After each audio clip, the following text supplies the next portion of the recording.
کل سے نماز شب بھی، پھر بھی عباس کی خلقت کی دعا بھولی نہیں، جب بھی زخمی ہوئے ہاتھوں کو اٹھایا بابا، تیری امت نے میرے در کو جلایا بابا، لے چلے قیدی بنا کر جو علی کو دشمن، میں نے چھوڑا نہیں حیدر کی ابا کا دامن،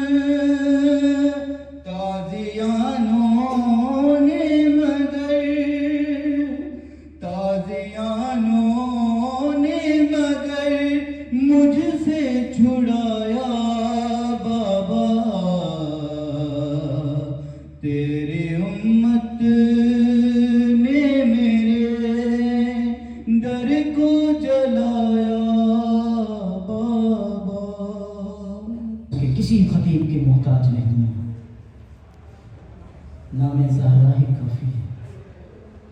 بی بی فرماتی ہیں وَعَلَمُوا أَنِّي فاطمہ، تم جانو میں فاطمہ ہوں، وَأَبِي محمد، مسلمانوں میرے باپ محمد ہے، میرا باپ تمہارا رسول ہے۔ مزادران مسلم میں جناب سیدہ کہتی ہیں بی بی کے گھر سے مسجد تک کا سفر چند قدم کا تھا۔ کہتے ہیں بی بی جب گھر سے مسجد میں تشریف لائی تو رفتار کچھ اور تھی اور لہجہ کچھ اور تھا، لیکن کہتے ہیں کہ جب بی بی اسی جگہ سے اپنے گھر تک واپس جا رہی تھی تو علماء بیان کرتے تھے کہ فاصلہ تو چند قدم کا تھا لیکن زہرا کو بہت دیر ہو گئی آنے۔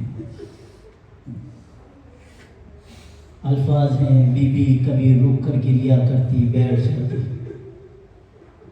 رک کر گریا کرتی۔ کہتے ہیں بی بی جب پہنچی تو امیر کائنات نے ایک جملہ کہا بی بی اپنا حق لے آئی ہو؟ بی بی نے فرمایا مجھے حق نہ دیتے مجھے دکھ نہ ہوتا، ابوالحسن انہوں نے مجھے جھٹلایا ہے، ابوالحسن یہ مجھ سے گواہیاں مانگتے رہے تھے۔ ایک خطیب بیان کرتے ہیں کہتے ہیں کہ بی بی کا سن جو تھا وہ 18 سال کا تھا، جو عقل سے عقل سن لکھا گیا ہے وہ 18 سال کا۔ یہ وہ عمر ہوتی ہے کہ جتنا بھی غم ہو نوجوان برداشت کر لیتا ہے، کسی کے بال سفید نہیں ہوتے۔ کہتے کیا ان چند لمحوں میں گزری ہوگی حضرت زہرا پر، زہرا کے بال سفید ہو گئے۔ ایک عالم بیان کرتے ہیں کہتے ہیں کہ جب بی بی نے اپنی تحریر پیش کی، اپنے بابا کی تحریر پیش کی نا، تو ایک ملونہ آگے بڑھ کے اس نے سند کے ٹکڑے شروع کیے، اس تحریر کے ٹکڑوں کو اٹھاتے زہرا کے بال سفید ہو گئے۔ میں کہتا ہوں آقا زادی بڑا گنہگار ہوں لیکن ایک جملہ عرض کرنا چاہتا ہوں، بی بی آپ تو اپنے بابا کی سند کی تحریر کے ٹکڑے برداشت نہ کر سکی، آئیے غریب کربلا کو کربلا میں دیکھیے، کسی جگہ قاسم کے ٹکڑے ہیں، کسی جگہ عباس کے لاشے کے ٹکڑے ہیں، کہیں اکبر کا کلیجہ۔ مزدران مظلوم کربلا مولا امام شاہ کو قبول فرمائے، ان بلند ہوتی ہوئی آوازوں کو اپنی بارگاہ میں قبول فرمائے، مولا عبد السلامت رکھے۔ عزیزان مظلوم جناب سیدہ جتنا ہو سکے حسین کو ان کی والدہ کا پرچہ دیجئے گا، آپ کربلا میں موجود ہے۔ عزیزان مظلوم جناب سیدہ کہتی ہیں جب ٹکڑوں کو اٹھا کے بی بی واپس آئیے نا، ایک عالم بیان کرتے ہیں کہتے ہیں کہ ایک مرتبہ بی بی اپنے مسلح کے پاس آگے کھڑی ہوئی اور کھڑا ہوتے کہتی ہیں کہ بیٹی کیا مجھے مسلح پر بیٹھنے نہیں دی گی؟ تو ایک میں عبادت کرنا چاہتی ہوں۔ تو ایک مرتبہ ثانیہ زہرا نے کہا اے ضعیفہ یہ مسلح میری ماں زہرا کا ہے، اے ضعیفہ یہ مصلی میری ماں زہرا کا ہے. بی بی کہتی ہیں بیٹی زینب پہچان میں تیری ماں زہرا. اللہ مظلوم میں کربلا بس ہو کہ میری حصے کی وجہ بچہ جب میں مشاہد کی آپ کی سماعت کو ہدیہ کرنا چاہوں گا. عزیزان مظلوم میں کربلا کہتے بی بی اس کے بعد اپنے بابا کی قبر پہ آتی اپنے بابا کی قبر پہ آ کے گریہ کرتی ہے. کہتی ہے السلام علیکم یا بابا بابا میرا سلام قبول کو. صاحب بہار الانوار نے پورا لوحہ لکھا ہے جو جناب سیدہ اپنے بابا کی قبر پر بیٹھ کر بیان کرتی ہے. اور ایک مقتل کی روایت ہے کہتے ہیں اس واقعے کے بعد نہ مولا کائنات گھر سے باہر نکلتے تھے نہ جناب سیدہ باہر نکلتی تھی.